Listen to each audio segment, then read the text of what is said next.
Oh, okay. Hi. Thursday. Happy Thursday. Cool. Emma by Jane Austen. Let's get into it. Where did we end off? Yes, the very, very, very annoying Mrs. Bates. So Jane Fairfax is coming to visit. Chapter 20. Jane Fairfax was an orphan, the only child of Mrs. Bates's youngest daughter. The marriage of Lieutenant Fairfax of the Regiment of Infantry and Miss Jane Bates had its day of fame and pleasure, hope and interest, but nothing now remained of it, save the melancholy remembrance of him dying in action abroad, of his widow sinking under consumption and grief soon afterwards, and this girl. By birth she belonged to Highbury, and when at 3 years old, on losing her mother, she became the property, the charge, the consolation, the fondling of her grandmother and aunt, there had seemed every probability of her being permanently fixed there, of her being taught only what very limited means could command, and growing up with no advantages of connection or improvement, to be engrafted on what nature had given her in a pleasing person, good understanding, and warm-hearted, well-meaning relations. But the compassionate feelings of a friend of her father gave a change to her destiny. This was Colonel Campbell, who had very highly regarded Fairfax as an excellent officer and most deserving young man, and farther had been indebted to him for such attentions during a severe camp fever as he believed had saved his life. These were claims which he did not learn to overlook, though some years passed away from the death of poor Fairfax before his own return to England put anything in his power. When he did return, he sought out the child and took notice of her. He was a married man with only one living child, a girl about Jane's age, and Jane became their guest, paying them long visits and growing a favourite with all. And before she was 9 years old, his daughter's great fondness for her and his own wish of being a real friend united to produce an offer from Colonel Campbell of undertaking the whole charge of her education. It was accepted, and from that period Jane had belonged to Colonel Campbell's family and had lived with them entirely, only visiting her grandmother from time to time. The plan was that she should be brought up for educating others, the very few £100 which she inherited from her father making independence impossible.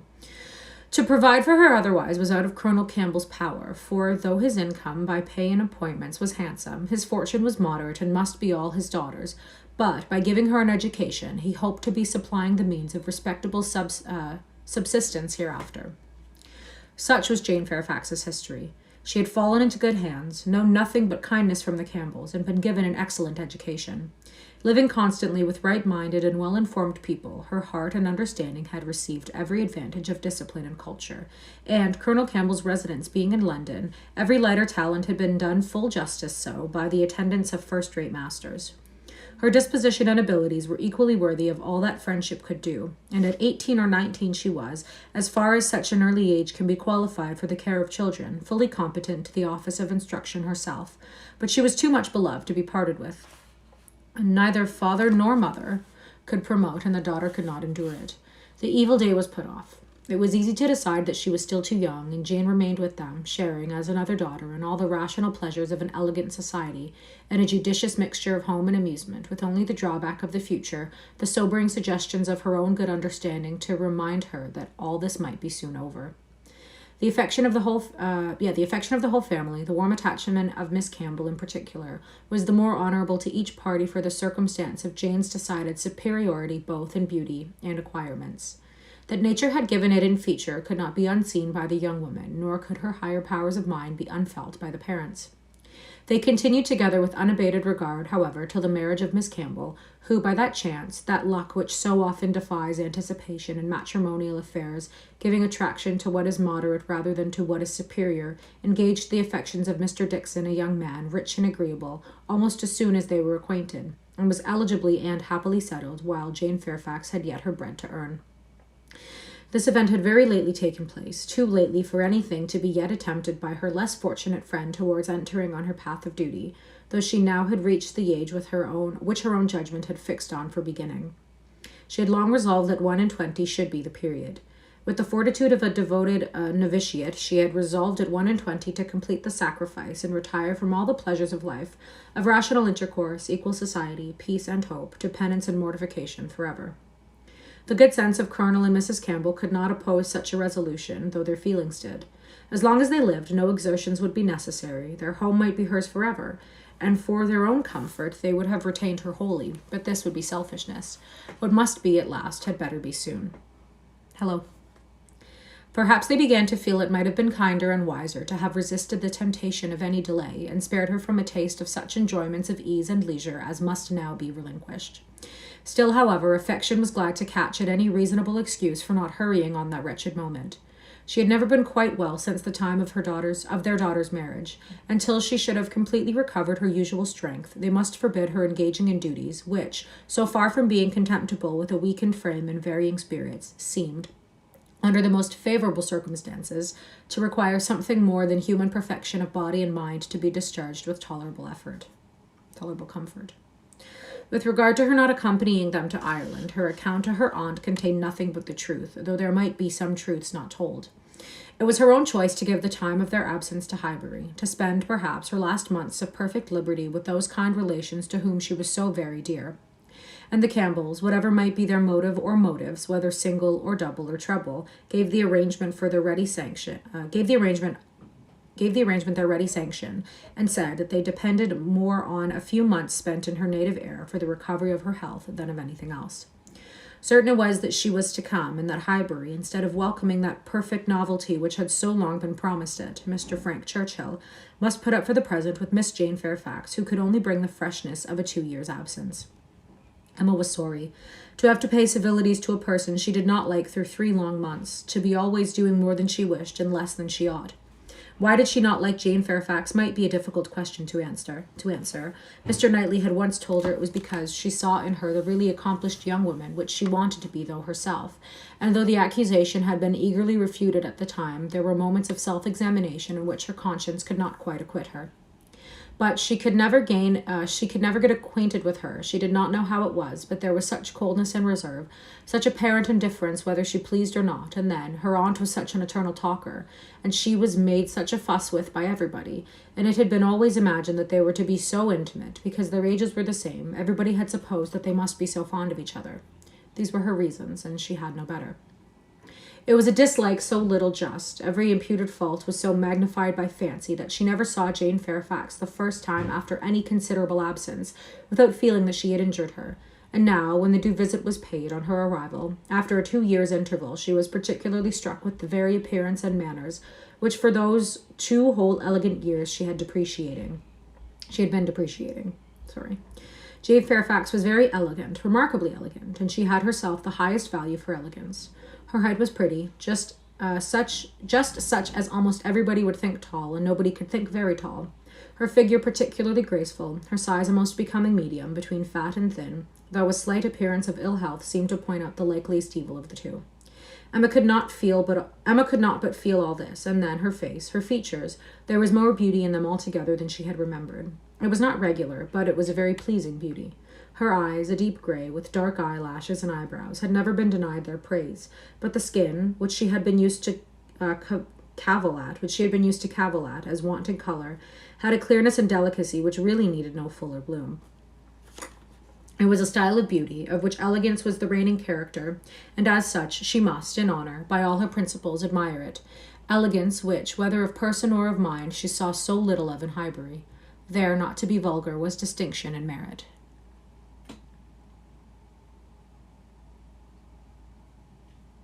No, I don't do audiobooks. Started the channel because I wanted to read more classics, and I do it on here for myself to keep myself accountable. In short, she sat, during the first visit, looking at Jane Fairfax with twofold complacency, the sense of pleasure and the sense of rendering justice, and was determining that she would dislike her no longer. When she took in her history, indeed, her situation, as well as her beauty, when she considered what all this elegance was destined to, what she was going to sink from, how she was going to live, it seemed impossible to feel anything but compassion and respect, especially if to every well-known particular entitling to her to interest were added the highly probable circumstance of an attachment to Mr. Dickson, which she had so naturally started to herself. In that case, nothing could be more pitiable or more honourable than the sacrifices she had resolved on. Emma was very willing now to acquit her of having seduced Mr. Dickson's actions from his wife, or of anything mischievous which her imagination had suggested at first. If it were love, it might be simple, single, successless, successless love on her side alone. She might have been unconsciously sucking in the sad poison while a sharer of his conversation with her friend, and from the best, the purest of motives, might now be denying herself this visit to Ireland and resolving to divide herself effectually from him and his connections by soon beginning her career of laborious duty. Upon the whole, Emma left her with such softened, charitable feelings as made her look around in walking home and lament that Highbury afforded no young man worthy of giving her independence, nobody that she should wish to scheme about for her. These were charming feelings, but not lasting. Before she had committed herself by any public profession of eternal friendship for Jane Fairfax, or done more towards a recantation of past prejudices and errors, than saying to Mr. Knightley, "She certainly is handsome. She is better than handsome." Jane had spent an evening at Hartfield with her grandmother and aunt, and everything was relapsing much into its usual state. Former provocations reappeared. The aunt was as tiresome as ever, more tiresome, because anxiety for her health was now added to admiration of her powers, and they had to listen to the description of exactly how little bread and butter she ate for breakfast, and how small a slice of mutton for dinner, as well as to see exhibitions of new caps and new work-bags for her mother and herself, and Jane's offences rose again. They had music. Emma was obliged to play, and the thanks and praise which necessarily followed appearance to her... They had music. Emma was obliged to play, and the thanks and praise which necessarily followed appeared to her an affectation of candour, an air of greatness, meaning only to show off in higher style her own very superior performance. She was, besides, which was the worst of all, so cold and so cautious. There was no getting at her real opinion. Wrapped up in a cloak of politeness, she seemed determined to hazard nothing. She was suspiciously reserved. If anything could be more, where all was most, she was more reserved on the subject of Weymouth and the Dixons than anything. She seemed bent on giving no real insight into Mr. Dixon's character, or her own value for his company, or opinion of the suitableness of the match. It was all general approbation and smoothness, nothing delineated or distinguished. It did her no service, however. Her caution was thrown away. Emma saw its artifice and returned to her first surmises. There probably was something more to conceal than her own preference. Mr. Dixon, perhaps, had been very near changing one friend for the other, or had been fixed only to Miss Campbell for the sake of the future £12,000. The like reserve prevailed in other topics. She and Mr. Frank Churchill had been at Weymouth at the same time. It was known that they were a little acquainted, but not a syllable of real information could Emma procure as to what he truly was. Was he handsome? She believed he was reckoned a very fine young man. Was he agreeable? He was generally thought so. Did he appear a sensible young man, a young man of information? At a watering place, or in a common London acquaintance, it was difficult to decide on such points. Manners were all that could be safely judged of, under a much longer knowledge than they had yet had of Mr. Churchill. She believed everybody found his manners pleasing, and Emma could not forgive her. Chapter 21. Emma could not forgive her, but as neither provocation nor resentment were discerned by Mr. Knightley, who had been of the party and had seen only proper attention and pleasing behaviour on each side, he was expressing the next morning, being at Hartfield again on business with Mr. Woodhouse, his approbation of the whole, not so openly as he might have done had her father been out of the room, but speaking plain enough to be very intelligible to Emma. He had been used to think her unjust to Jane, and had now great pleasure in marking an improvement. Struggling today is what I'm doing. A very pleasant evening, he began, as soon as Mr. Woodhouse had been talked into what was necessary, told that he understood, and the paper swept away. Particularly pleasant. You and Miss Fairfax gave us some very good music. I do not know a more luxurious state, sir, than sitting at one's ease to be entertained a whole evening by two such young women, sometimes with music and sometimes with conversation. I am sure Miss Fairfax must have found the evening pleasant, Emma. You left nothing undone. I was glad you made her play so much, for having no instrument at her grandmother's, it must have been a real indulgence. I am happy you approved, said Emma, smiling, but I hope I am not often deficient in what is due to guests at Hartfield. No, my dear, said her father instantly. That I am sure you are not. There is nobody half so attentive and civil as you are. If anything, you are too attentive. The muffin last night, if it had been handed round once, I think it would have been enough. No, said Mr. Knightley nearly at the same time. You are not often deficient either in manner or comprehension. I think you understand me, therefore. An arch look expressed, I understand you well enough, but she said only, Miss Fairfax is reserved. I always told you she was, a little, but she will soon overcome all that part of her reserve which ought to be overcome, all that has its foundation in difference. What arises from discretion must be honoured. You think her diffident? I do not see it. My dear Emma, said he, moving from his chair into one close by her, You are not going to tell me, I hope, that you had not a pleasant evening."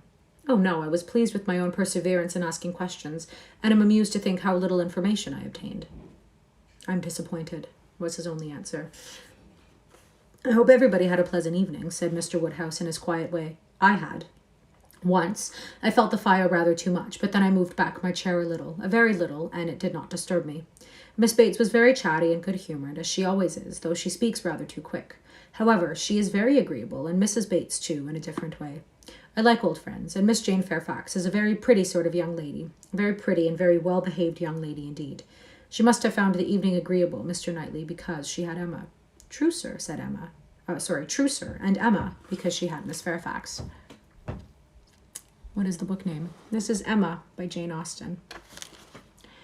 Emma saw his anxiety, and wishing to appease it, at least for the present, said, and with a sincerity which no one could question, "She is a sort of elegant creature that one cannot keep one's eye from. I am always watching her to admire, and I do pity her from my heart." Mr. Knightley looked as if he were more gratified than he cared to express, and before he could make any reply, Mr. Woodhouse, whose thoughts were on the Bateses, said, "It is a great pity that their circumstances should be so confined, a great pity indeed. And I have often wished, but it is so little one can venture to do, small, trifling presents of anything uncommon. Now we have killed a porker, and Emma thinks of sending them a loin or a leg. It is very small and delicate.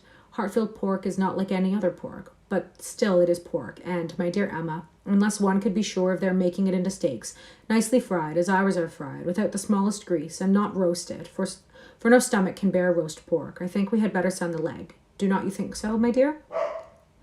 "My dear papa, I sent the whole hind quarter. I knew you would wish it. There will be the leg to be salted, you know, which is so very nice, and the loin can be dressed directly in any manner they like." "That's right, my dear, very right. I had not thought of it before, but that is the best way.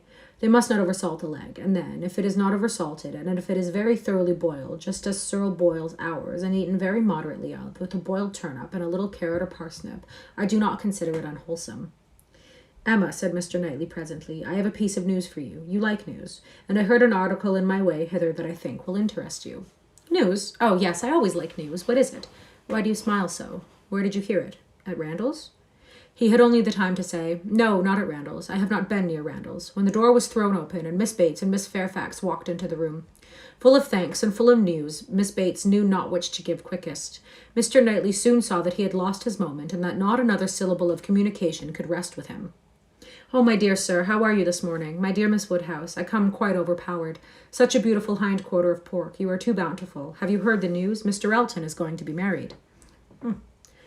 Emma had not had even time to think of Mr. Elton, and she was so completely surprised that she could not avoid a little start and a little blush at the sound. "There is my news. I thought it would interest you," said Mr. Knightley, with a smile which implied a conviction of some part of, "There is my news, and I thought it would interest you," said Mr. Knightley, with a smile which implied a conviction of some part of what had passed between them. "But where could you hear it?" cried Miss Bates. "Where could you possibly hear it, Mr. Knightley? For it is not 5 minutes since I received Mrs. Cole's note. No, it cannot be more than 5, or at least 10, for I had got my bonnet and spencer on, ready to come out.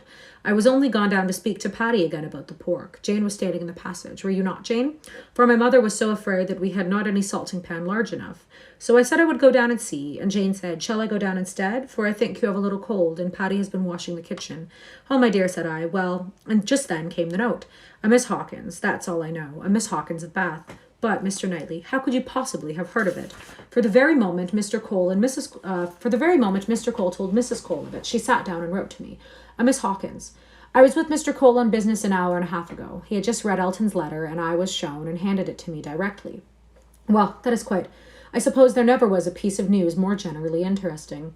My dear sir, you really are too bountiful. My mother desires her very best compliments and regards, and 1,000 thanks, and says you really quite oppress her." "We consider our Hartfield pork," replied Mr. Woodhouse. "Indeed, it certainly is, so very superior to all other pork, that Emma and I cannot have a greater pleasure than... Oh, my dear sir, as my mother says, our friends are only too good to us. If ever there were people who, without having great wealth themselves, had everything they could wish for, I am sure it is us. We may well say that our lot is cast in a goodly heritage. Well, Mr. Knightley, and so you actually saw the letter. Well, it was short, merely to announce, but cheerful, exulting, of course." Here was a sly glance at Emma. "He had been so fortunate as to... I forget the precise words. One has no business to remember them. The information was, as you state, that he was going to be married to a Mrs. Hawkins. By his style, I should imagine it just settled. Mr. Elton going to be married, said Emma as soon as she could speak. He will have everybody's wishes for happiness. He's very young to settle, was Mr. Woodhouse's observation. He had better not be in a hurry. He seemed to me very well off as he was. We were always glad to see him at Hartfield. A new neighbour for us all, Miss Woodhouse, said Miss Bates joyfully. My mother is so pleased. She says she cannot bear to have the poor old vicarage without a mistress. This is great news indeed. Jane, you have never seen Mr. Elton. No wonder that you have such a curiosity to see him.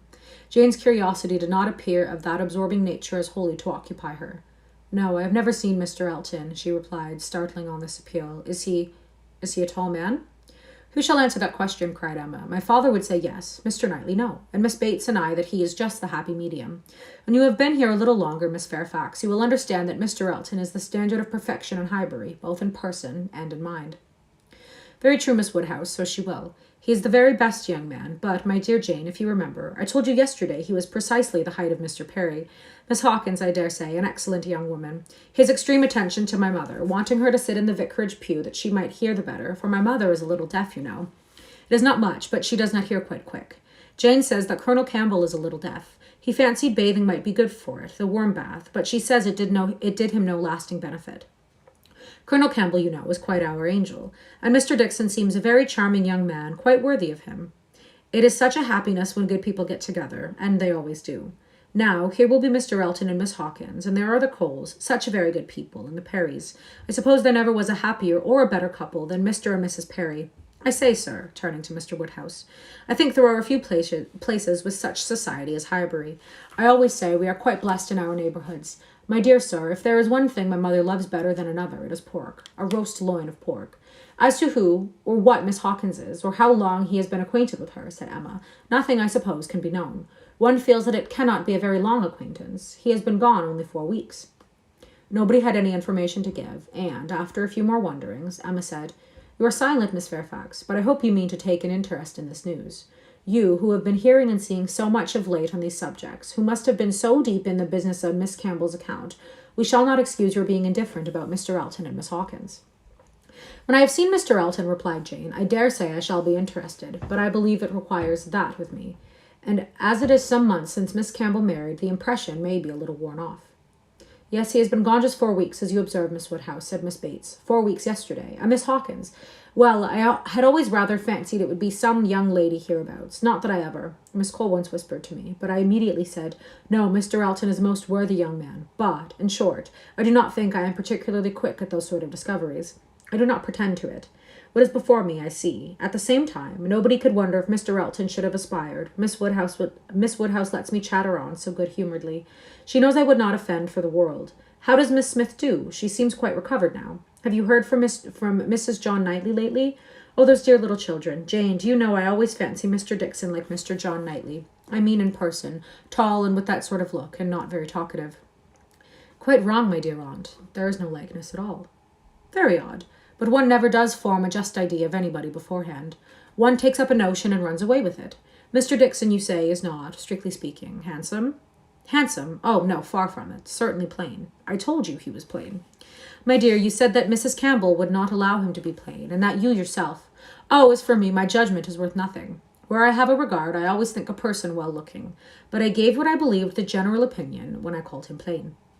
Well, my dear Jane, I believe we will be running away. The weather does not look well, and Grandmamma will be uneasy. You are too obliging, my dear Miss Woodhouse, but we really must take leave. This has been a most agreeable piece of news indeed. I shall go round by Mrs. Cole's, but I shall not stop 3 minutes, and Jane, you had better go home directly. I will not have you out in a shower. We think she is the better for Highbury already. Thank you, we do indeed. I shall not attempt calling on Mrs. Goddard, for I really do not think she cares for anything but boiled pork. When we dress the leg, it will be another thing. Good morning to you, my dear sir. Oh, Mr. Knightley is coming too. Well, that is so very. I am sure if Jane is tired, she will also be so kind as to give her your arm. Mr. Elton and Miss Hawkins. Good morning to you.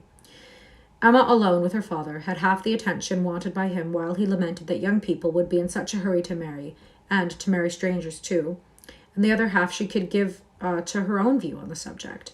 It was to herself an amusing and very welcome piece of news, as proving that Mr. Elton could not have suffered long, but she was sorry for Harriet.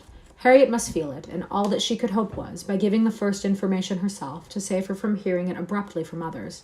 It was now about the time that she was likely to call. If she were to meet Miss Bates in her way, and upon its beginning to rain, Emma was obliged to expect that the weather would be detaining her at Mrs. Goddard's, and that the intelligence would undoubtedly rush upon her without preparation. Okay, last few pages. The shower was heavy but short, and it had not been over 5 minutes when in came Harriet with just the heated, agitated look which hurrying thither with a full heart was likely to give, and the "Oh, Miss Woodhouse, what do you think has happened?" which instantly burst forth and had all the evidence of corresponding perturbation. As the blow was given, Emma felt that she could not now show greater kindness than in listening, and Harriet, unchecked, ran eagerly through what she had to tell.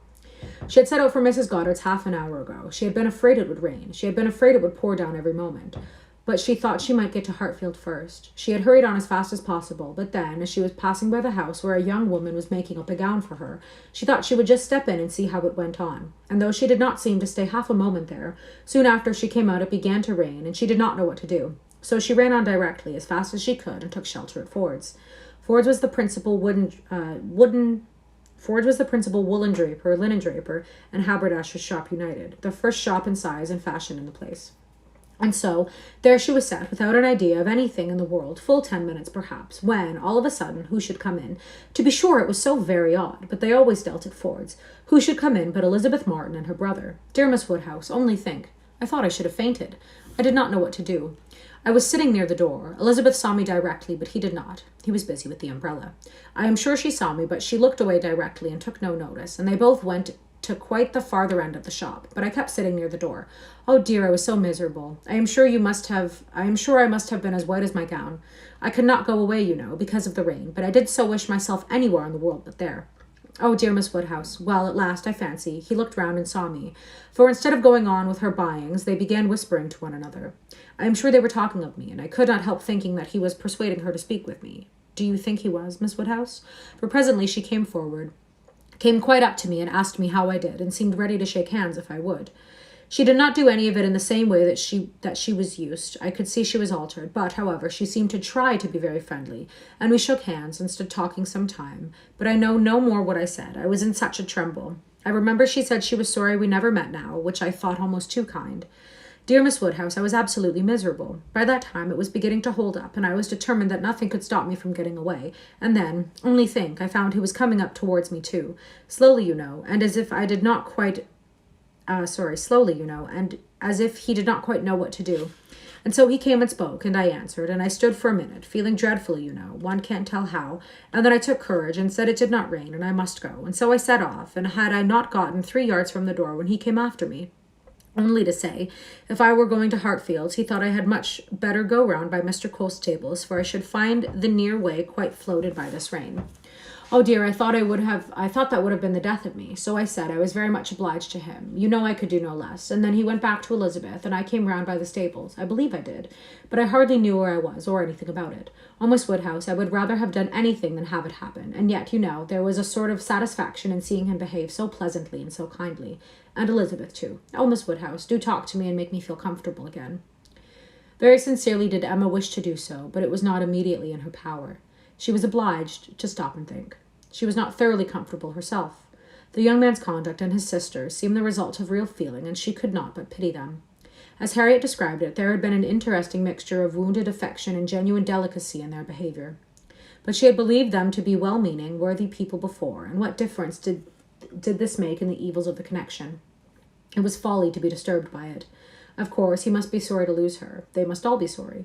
Ambition, as well as love, had probably been mortified.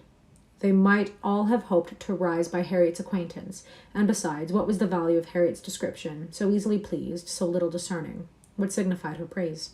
She exerted herself, and did try to make herself comfortable, by considering all that had passed as a mere trifle, and quite unworthy of being dwelt on. It might be distressing for the moment, said she, but you seem to have behaved well. It might be distressing for the moment, said she, but you seem to have behaved extremely well, and it is over, and can never, as a first meeting, occur again, and therefore you need not think about it. Harriet said, very true, and she would not think about it, but still she talked of it. Still she could talk of nothing else.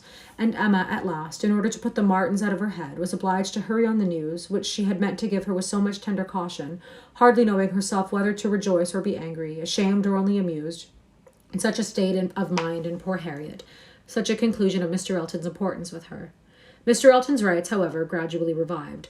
Though she did not feel the first intelligence as she might have done the day before, or an hour before, its interest soon increased, and before their first conversation was over, she had talked herself into all the sensations of curiosity, wonder and regret, pain and pleasure, as to this fortunate Miss Hawkins, which could conduce to place the Martins under proper subordination in her fancy. Emma learned to be rather glad that there had been such a meeting. It had been serviceable in deadening the first shock without retaining any influence to harm. As Harriet now lived, the Martins could not get at her, without seeking her, where hitherto they had wanted either the courage or the condescension to seek her. For since her refusal of the brother, the sisters had never been at Mrs. Goddard's, and a 12-month might pass without their being thrown together again, with any necessity, or even any power of speech. Okay, that's where we're going to end today. Have a YouTube channel, K Reads Classics, same name as this. All the other parts of Emma are up there. This is part 9, 8, I don't know, but that's all. Thanks for reading with me.